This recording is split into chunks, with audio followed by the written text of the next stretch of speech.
সম্মানিত মুআজ্জাজ হাজিরিন, মুসলমান ভাই, দোস্ত বুজুর্গ, আল্লাহ রব্বুল আলামিন যাদের উপর কুরবানি ওয়াজিব করেছেন তাদেরকে কুরবানি তো দিতেই হবে। তারা যদি কুরবানি না করে তো তারা গুনাহগার হবে। পয়গম্বর আরবি সাল্লাল্লাহু আলাইহি ওয়া আলিহি ওয়াসাল্লাম ইরশাদ ফরমান যে ব্যক্তি কুরবানি করার সামর্থ্য থাকা সত্ত্বেও কুরবানি করল না, সে যেন আমাদের ঈদগাহে যেন না আসে। কত বড় শক্ত কথা! বহু মানুষের ওপর কুরবানি ওয়াজিব হয়, কিন্তু কুরবানি তো করেই না। আর কুরবানি আমরা করব কার জন্য?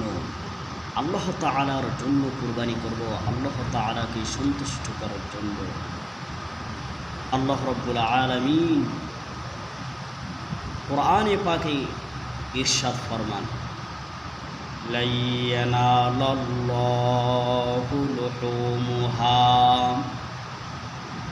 لا ينال الله لحومها ولا دماؤها ولكن يناله التقوى منكم। তোমরা যে কুরবানি করো, যে জন্তু তোমরা কুরবানি করো, ওই কুরবানির রক্ত গোস্ত আমার কাছে পৌঁছে না। বান্দারি, আমার কাছে কি পৌঁছে? আমার কাছে শুধু পৌঁছে তোমাদের তাকওয়া।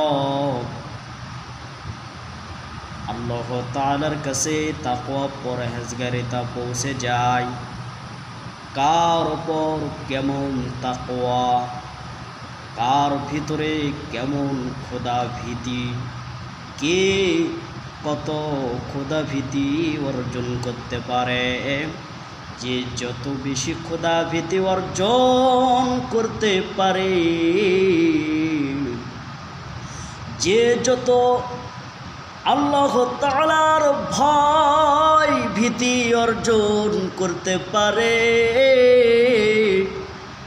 আল্লাহ তাআলার কাছে সে গ্রহণযোগ্য বান্দা হয়ে যায়, গ্রহণযোগ্য বান্দা হয়ে যায়। আল্লাহ তাআলার ইবাদতে বান্দা কাউকে শরীক করে না।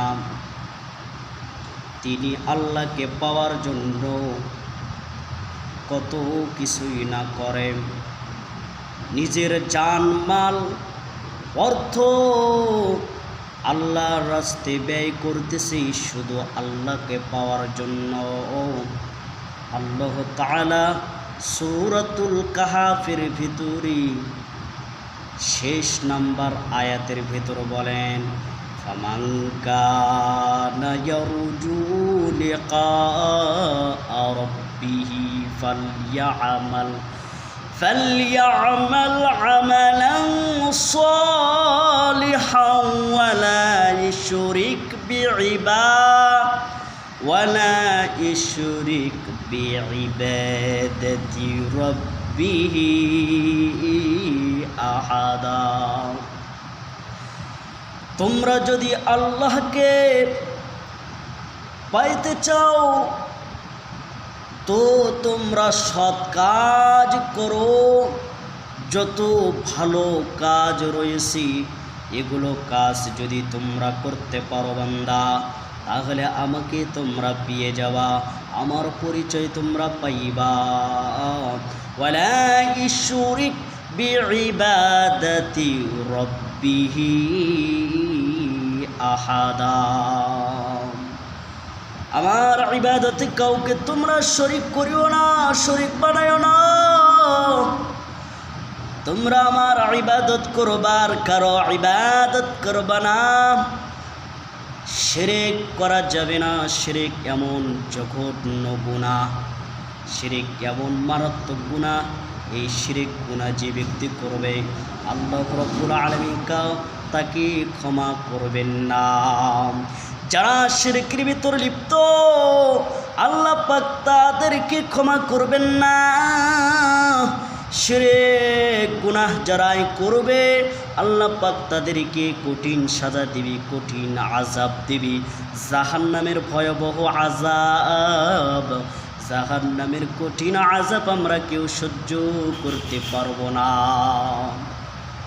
মুসলমান ইমানদার, ওই জাহান্নাম কত মারাত্মক আযাব। শিরক করা যাবে না। শিরক কাকে বলে? বলে যেমন সন্তান দেওয়ার মালিক আল্লাহ, হায়াতের মালিক আল্লাহ, মৌতের মালিক আল্লাহ, রিজিকের মালিক আল্লাহ, চাকরি দেওয়ার মালিক আল্লাহ, সন্তান দেওয়ার মালিক আল্লাহ।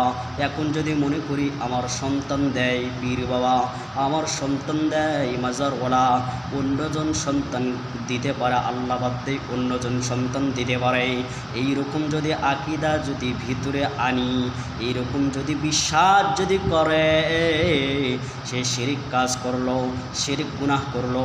এই শিরিক গুনাহ আল্লাহ পাক ক্ষমা করবেন না যতক্ষণ পর্যন্ত সে ওই কাজ থেকে ফিরে না আসছে, তওবা না করছে। এমন ভুলেতেও যদি শিরিক করে ফেলে দেয়, যখন বুঝে আসবে যে এই কাজটা সেরে, এই কাজটা তো আমি করছি, সাথে সাথে তওবা করতে হবে। আল্লাহ গো, জীবনভর অন্যায় কাজ করলাম, জীবনভর শিরক করলাম, আর করব না, তওবা করতেছি, মাফ করে দাও।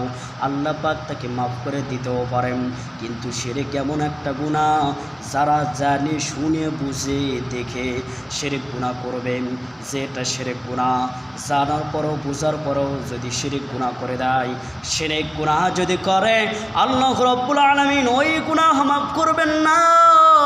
তবে আল্লাহ পাক যদি মাফ করেন সেটা আল্লাহ পাকের ইখতিয়ার, কিন্তু আল্লাহ রাব্বুল আলামিন শিরক গুনাহ মাফ করবেন না। এক কথায় শিরক কাকে বলেন?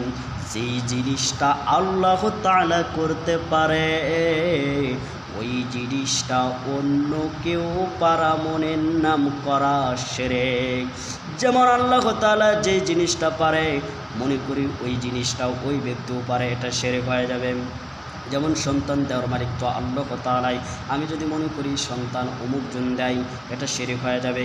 এইরকম গুনার ভেতর জড়িত থাকা যাবে না, লিপ্ত থাকা যাবে না। আল্লাহর কাছে আমরা দোয়া করব, আল্লাহ আমাদেরকে সকল সমস্ত গুনাহ থেকে আল্লাহ আপনি হিফাজত করুন, আমিন।